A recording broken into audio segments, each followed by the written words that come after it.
Bonjour, je vous propose de revoir un chapitre du cours de neurophysiologie, le chapitre intitulé Les muscles et le système nerveux à travers une séance de sophrologie. Donc pour cette séance, pas de consigne particulière si ce n'est de vous poser tranquillement, de vous installer confortablement, voilà, de prendre le temps tout simplement de cette installation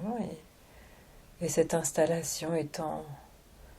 réalisée, eh bien, je vais vous proposer, si c'est confortable pour vous, de fermer les yeux,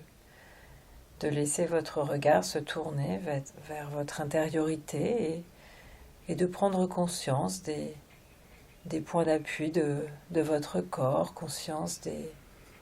des appuis de vos pieds sur le support, les appuis de vos pieds, les appuis de vos jambes, des pieds jusqu'aux hanches. Conscience également des appuis de toute la région du tronc, du bassin jusqu'aux épaules. Accueil de chaque point d'appui au niveau de la région du tronc. Et puis à partir des épaules, vous vous laissez ensuite cheminer le long de vos bras et accueillir aussi les différents points d'appui qui sont présents. Appui des épaules, appui du premier segment des bras, appui des avant-bras, appui de vos mains.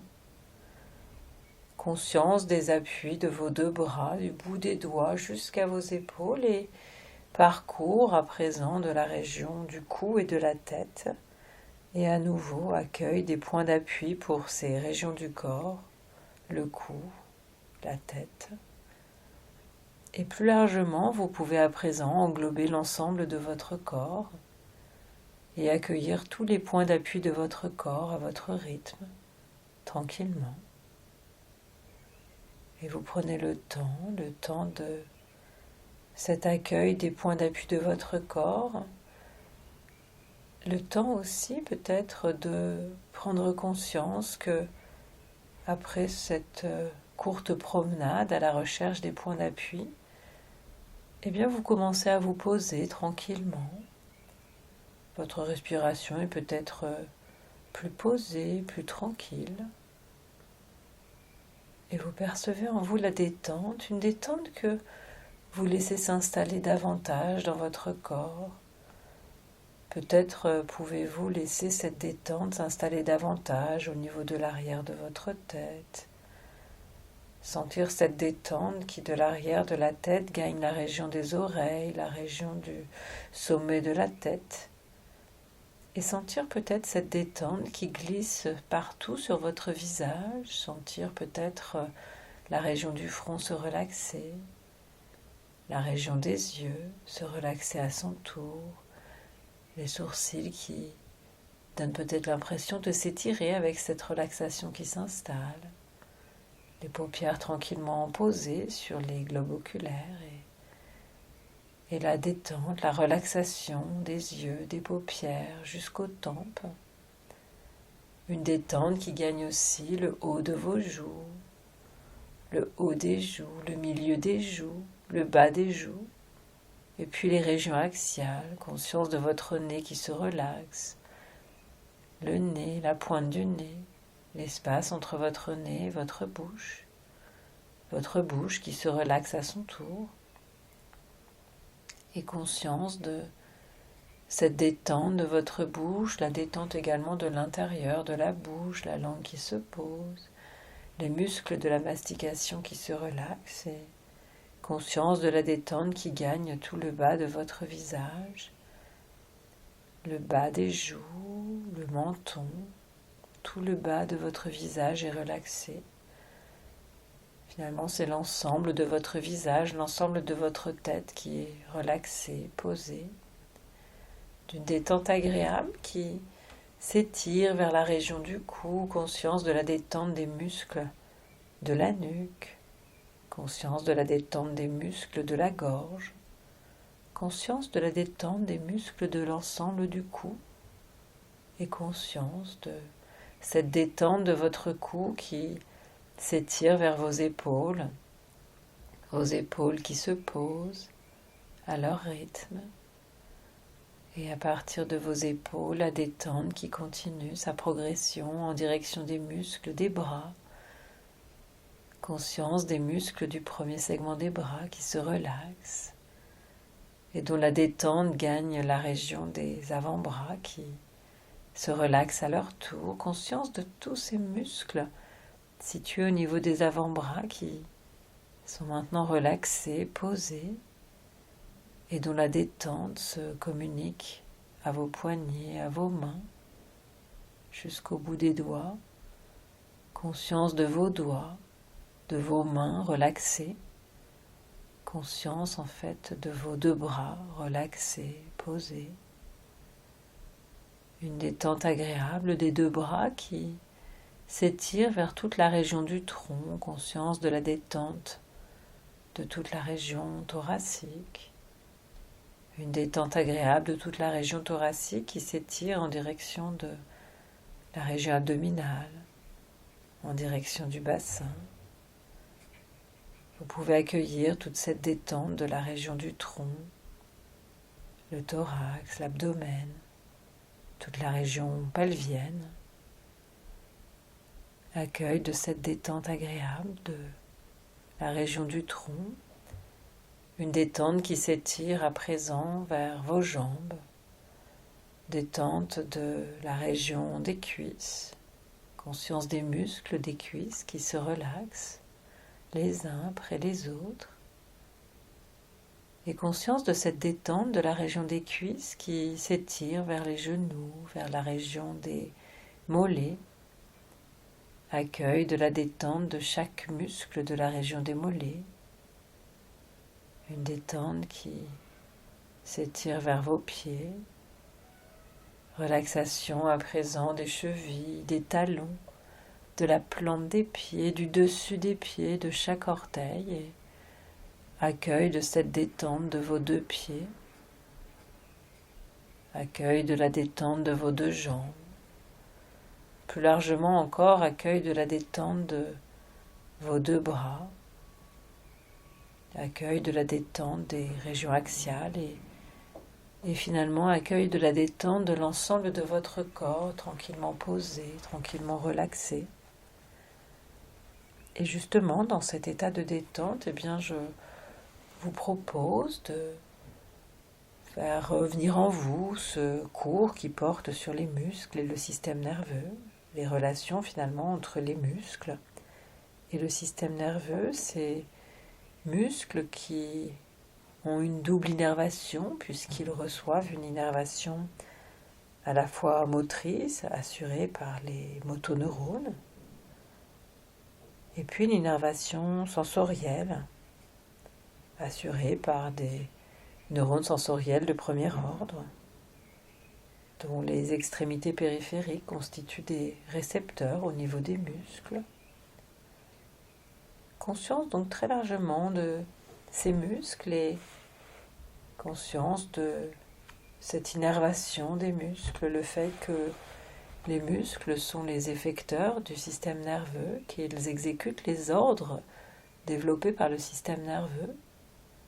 et conscience aussi du fait que les muscles, avec leurs récepteurs sensoriels, sont capables de renseigner le système nerveux sur ce qu'ils font, sur leur activité. Donc vous prenez conscience de cette double innervation motrice et sensorielle. Et peut-être plus largement, vous pouvez explorer un peu plus cette innervation motrice assurée par les motoneurones. Les motoneurones qui sont des neurones multipolaires dont le soma est relativement grand, qui reçoivent tout un tas d'informations et représentent en cela des points de convergence et dont l'axone va se diriger via un nerf vers un muscle. Conscience en fait des motoneurones, conscience de tous les axones, de tous ces motoneurones qui se dirigent vers les muscles et qui innervent les cellules musculaires. Au passage, vous pouvez aussi en profiter pour identifier 3 catégories de motoneurones. les motoneurones tout à fait classiques, qu'on appelle souvent motoneurones sans rien préciser, et qui, si l'on souhaite préciser les choses, correspondent aux motoneurones alpha, qui sont ceux sur lesquels nous allons nous pencher, qui innervent justement les muscles, et notamment les cellules musculaires qui constituent les muscles, les cellules musculaires classiques, cellules musculaires striées squelettiques, parfois appelées extrafusales, pour les distinguer de petites cellules musculaires très particulières qui sont présentes dans des récepteurs sensoriels situés dans les muscles, appelés les fuseaux neuromusculaires. Et ces petites cellules musculaires, elles ne sont pas justement innervées par ces motoneurones alpha, mais par d'autres motoneurones, qui sont les motoneurones gamma, dont nous ne parlerons pas dans ce chapitre, mais dont nous parlerons dans le prochain chapitre. Et puis peut-être pouvez-vous aussi vous souvenir d'une autre catégorie de motoneurones évoqués, les motoneurones bêta, qui innervent les deux catégories de fibres musculaires, les intrafusales situées dans les fuseaux neuromusculaires, donc dans ces récepteurs sensoriels musculaires, et en même temps les cellules musculaires classiques. Donc vous prenez conscience de ces trois catégories de motoneurones, mais vous allez vous centrer plus particulièrement sur les motoneurones alpha, ou motoneurones tout court, ou encore squelettomoteurs, en tout cas ces motoneurones qui innervent les fibres musculaires striées squelettiques classiques, parfois appelées extrafusales, et qui vont constituer les unités motrices. Vous vous souvenez tout à fait de la définition d'une unité motrice qui est constituée par un motoneurone alpha et l'ensemble des fibres musculaires innervées par ce motoneurone alpha. Peut-être pouvez-vous visualiser une unité motrice, peut-être de la façon dont nous l'avons dessinée en cours. Et peut-être vous souvenez-vous du fait qu'une unité motrice est le plus petit élément contractile que le système nerveux peut mettre en jeu de façon isolée. Et vous rendre compte qu'à partir du moment où un motoneurone s'active, eh bien, ce sont toutes les cellules musculaires auxquelles ce motoneurone envoie des ordres qui se contractent. Toutes ces cellules musculaires d'une même unité motrice qui sont du reste toutes de même type, qui sont également réparties, disséminées de façon relativement homogène dans le muscle. Conscience de cette unité motrice et conscience qu'au sein d'un muscle, il existe un certain nombre d'unités motrices. Conscience aussi de la taille de ces unités motrices, qui peuvent être petites ou grandes. Conscience en tout cas du fait que plus un muscle a d'unités motrices, et finalement à taille égale comparé à un autre muscle, eh bien, plus il sera richement innervé et plus il sera finement contrôlé justement par le système nerveux. Vous prenez conscience de ce muscle, de ces unités motrices, peut-être même conscience du fait que les motoneurones qui se destinent finalement à un même muscle sont aussi à proximité les uns des autres dans le système nerveux central. Conscience de cette organisation, du fait que dans le système nerveux, tout est toujours bien ordonné, bien rangé. Conscience de ces unités motrices, conscience à nouveau du fait que toutes les fibres musculaires d'une même unité motrice sont du même type et que de cette manière, trois grandes catégories d'unités motrices peuvent être identifiées.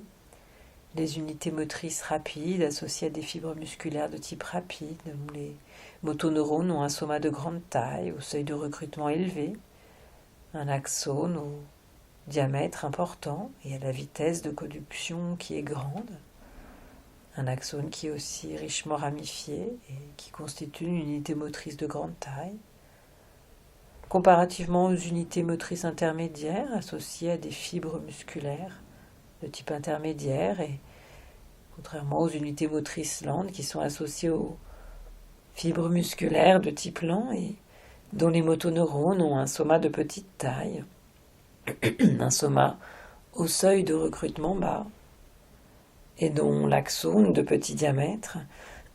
a une faible vitesse de conduction, et dont l'axone est également assez peu ramifié, formant une unité motrice de petite taille. Conscience de ces unités motrices, en tout cas, et conscience quelles sont ces unités motrices, les plus petits éléments que le système nerveux peut recruter, puisque à partir du moment où une unité motrice est recrutée, eh bien, toutes les fibres musculaires de l'unité motrice se contractent. Et conscience tout de même que la force d'un muscle est modulable par le nombre d'unités motrices recrutées, qui obéit à un principe de recrutement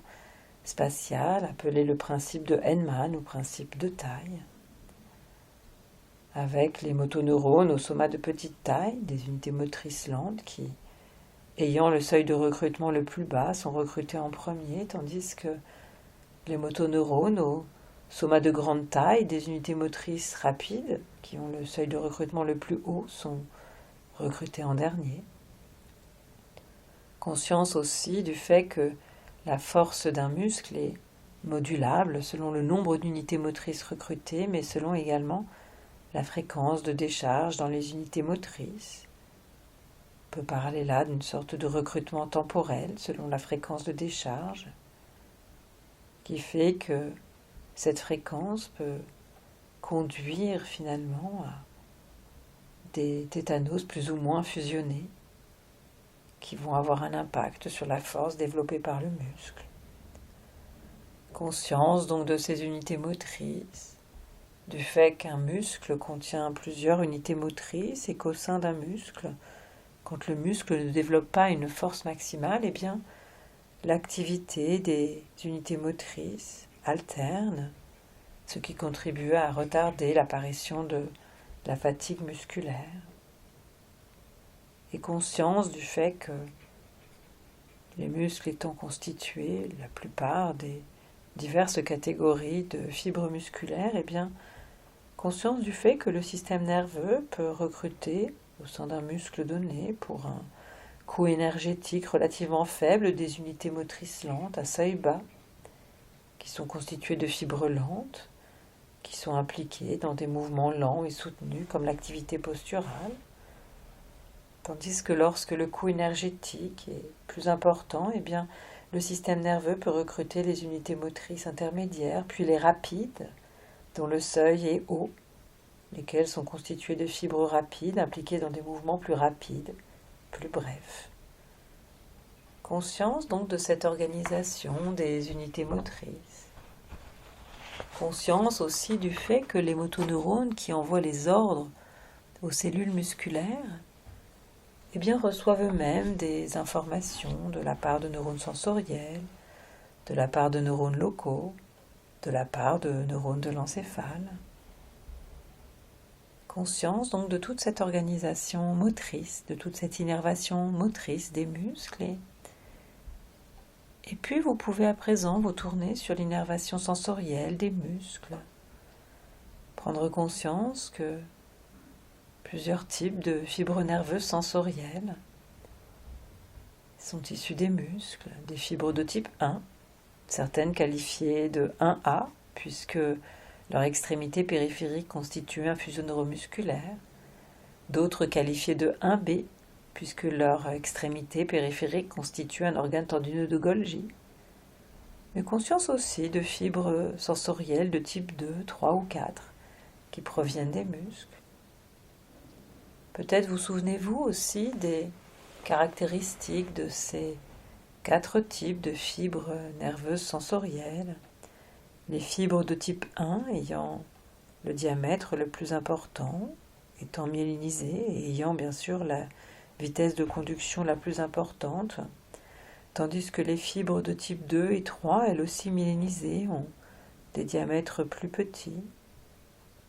Plus petit encore, ce diamètre pour les fibres de type 4 qui en plus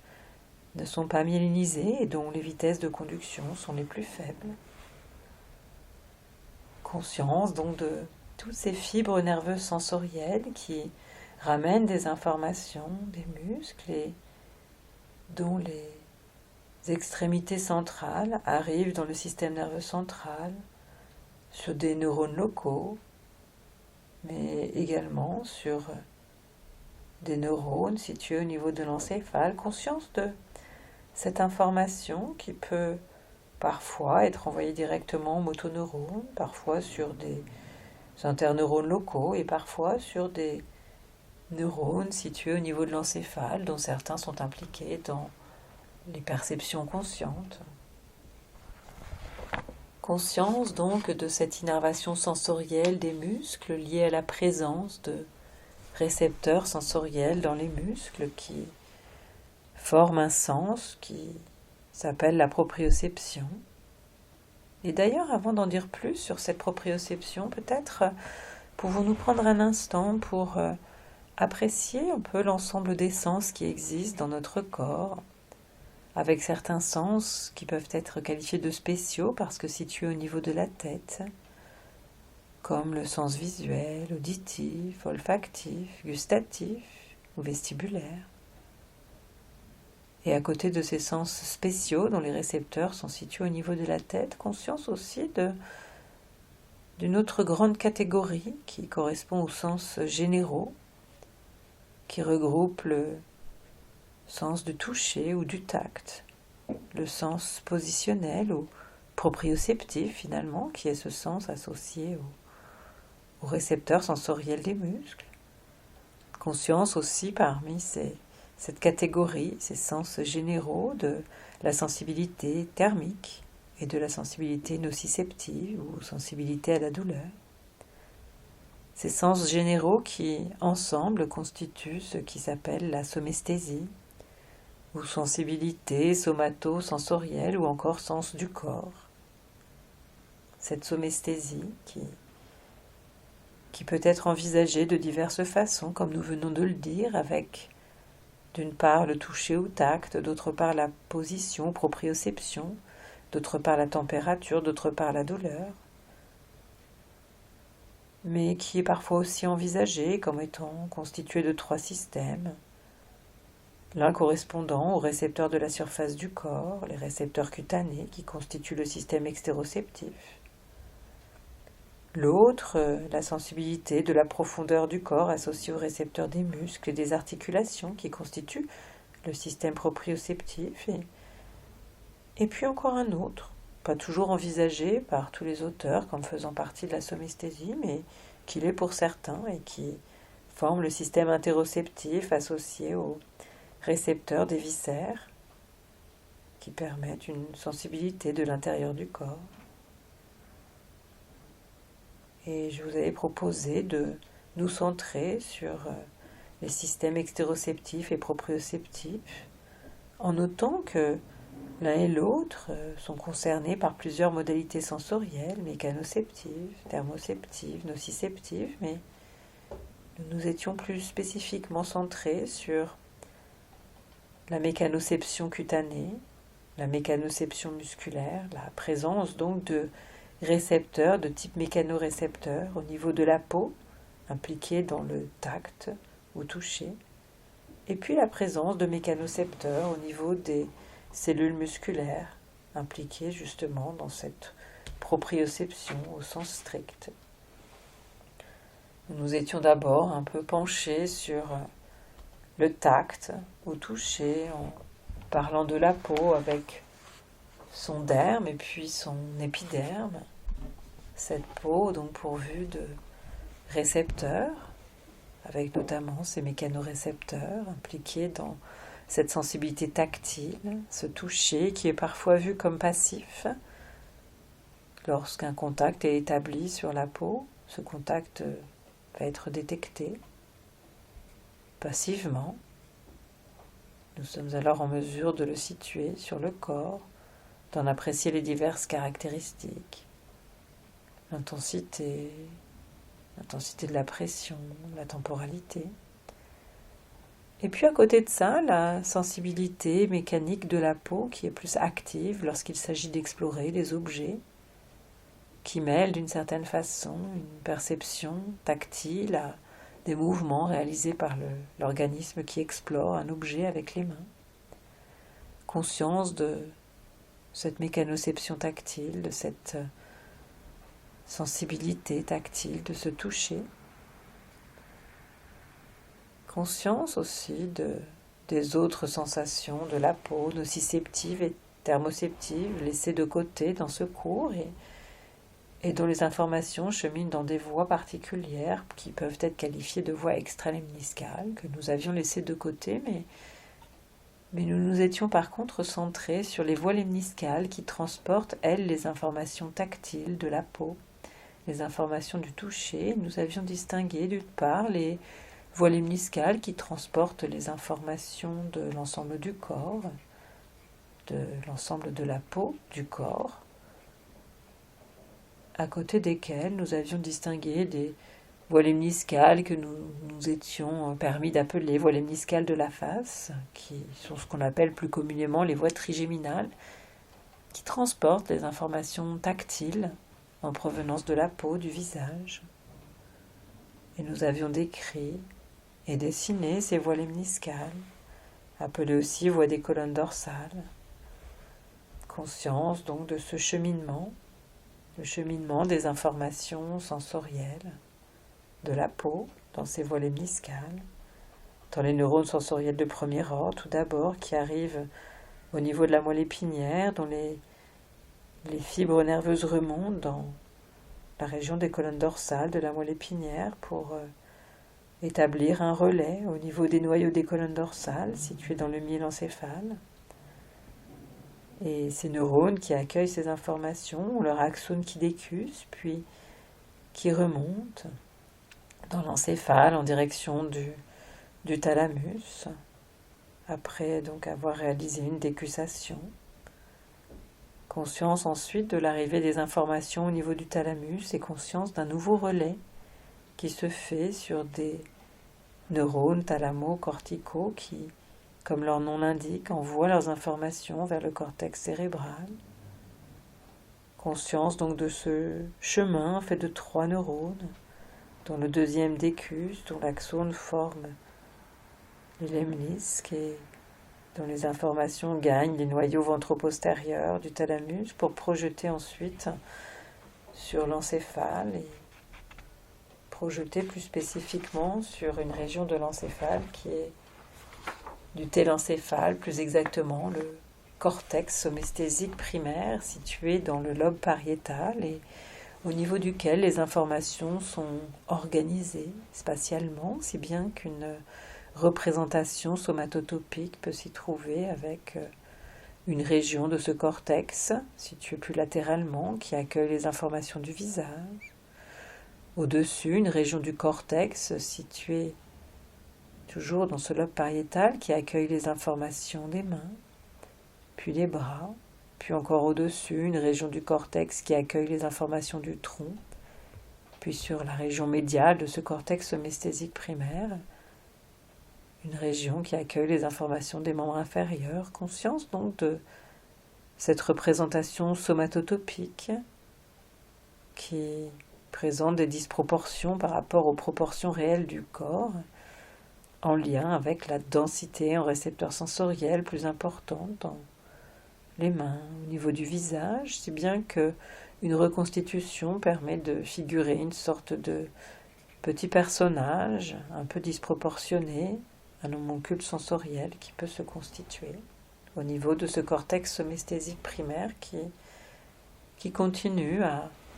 envoyer des informations vers d'autres régions, notamment le cortex somesthésique secondaire, le cortex pariétal postérieur. Conscience donc de cette sensibilité cutanée que nous avions explorée en premier lieu, pour ensuite nous tourner véritablement vers cette proprioception, ce sens musculaire qui est en fait notre intérêt premier dans ce chapitre. Cette proprioception que nous avions définie au sens large, tout en laissant plutôt de côté ces définitions car trop larges, pour nous centrer sur la proprioception au sens strict, qui est cette sensibilité musculaire qui implique les mécanorécepteurs, cette sorte du sens du mouvement qui renseigne sur la position du corps à chaque instant, sur ce que font les muscles à chaque instant. Cette proprioception qui est impliquée dans notre capacité à savoir à chaque instant quelle est la position de notre corps sans avoir à le regarder avec nos yeux. Et puis nous avions parlé des voies de la proprioception. Nous avions dit que l'étude des récepteurs proprioceptifs se ferait dans le chapitre suivant et nous nous sommes penchés sur ces voies de la proprioception. Nous avions à ce moment-là reparlé de ces fameuses voies lemniscales ou voies des colonnes dorsales qui en fait, en plus de transporter les informations tactiles, transportent aussi des informations proprioceptives et sont impliquées dans la sensibilité proprioceptive consciente. Ces voies qui aboutissent au niveau du cortex somesthésique primaire, au niveau duquel, en réalité, ce n'est pas un seul homunculus qui a été identifié, mais au moins 4, qui accueillent donc ces informations tactiles et musculaires, qui peuvent être traitées séparément et vont continuer à être intégrées ensuite ensemble. À côté de ça, nous avions aussi évoqué le fait que les voies proprioceptives, les informations proprioceptives cheminent aussi dans les voies spinocérébelleuses et sont aussi traitées à un niveau local, ce qui n'est pas impliqué dans la sensibilité proprioceptive consciente, mais dans un traitement inconscient impliqué dans la régulation du mouvement. Et nous avions évoqué, dessiné ces diverses voies, notamment les voies spinocérébelleuses. Nous avions identifié un ensemble de 2 voies, cunéocérébelleuse et spinocérébelleuse dorsale, qui transportent uniquement des informations proprioceptives, tandis qu'un lot de 2 autres voies, la spinocérébelleuse rostrale et la spinocérébelleuse ventrale, transportent non seulement des informations proprioceptives, mais aussi un autre signal, qualifié parfois de décharge corollaire, qui sera étudié, comme je vous l'avais dit en cours, seulement dans le chapitre sur le cervelet. Donc conscience de ces voies spinocérébelleuses, de leur chemin. Peut-être revoyez-vous le dessin fait en cours avec finalement les neurones sensoriels de premier ordre qui constituent les propriocepteurs qui ramènent cette information au niveau du système nerveux central, où une articulation se fait, soit sur un neurone de la moelle épinière, soit sur un neurone du noyau cunéiforme, et ensuite ce neurone de relais qui remonte les informations vers le cervelet de façon ipsilatérale. Ipsilatérale parce qu'il n'y a parfois pas du tout de décussation, ou au contraire parce qu'il y en a 2 pour l'une de ces voies. Conscience donc du cheminement de ces voies spinocérébelleuses, qui sont ipsilatérales, contrairement donc aux voies lemniscales qui sont contralatérales. Et puis vous pouvez peut-être vous souvenir aussi de ces voies locales que nous avions évoquées dans ce chapitre, sans les décrire précisément, puisque je vous avais dit qu'elles feraient l'objet du chapitre suivant. Mais conscience tout de même du fait que les fibres sensorielles ramènent les informations vers le système nerveux central et que ces fibres sensorielles peuvent parfois directement transmettre leurs informations à des motoneurones ou bien à des interneurones locaux, ce qui contribue à cette analyse locale des informations. Donc vous pouvez prendre conscience de toute cette organisation, toute cette sensorialité finalement des muscles qui permet à l'organisme d'avoir une connaissance à chaque instant de la position du corps et de pouvoir finalement identifier cette position et à partir de là réaliser tout un tas de mouvements. Conscience donc de cette sensibilité proprioceptive indispensable au mouvement. Conscience